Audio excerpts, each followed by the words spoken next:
Bien que l'idée que les droits de l'enfant soient une garantie juridique semble bonne, la réalité peut être désastreuse.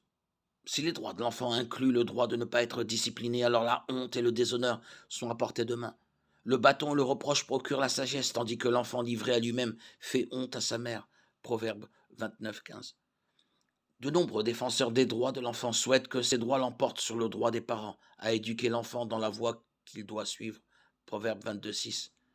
La plupart des déclarations sur les droits de l'enfant empiètent sur les droits parentaux conférés par Dieu, notamment disciplinés comme les parents l'entendent.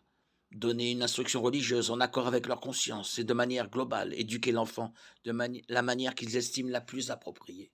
Les cas abondent où un tribunal, au nom d'un enfant mineur, a puni des parents pour ne pas avoir soutenu la chirurgie transgenre, la thérapie hormonale ou d'autres procédures mutilantes pour un jeune enfant en déclarant le droit de l'enfant à l'autodétermination.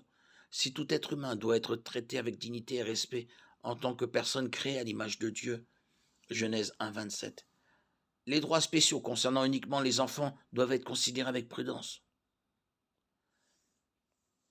Au lieu de droits spéciaux, les enfants reçoivent des instructions claires dans la Bible.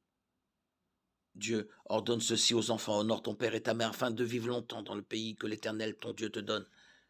Exode 20, 12. Dans Éphésiens 6, 1 et Colossiens 3, 20, il est dit aux enfants d'obéir à leurs parents, comme au Seigneur, car cela est juste. Il convient de noter qu'aucun mandat scripturaire n'applique ou n'approuve les abus de quelque nature que ce soit.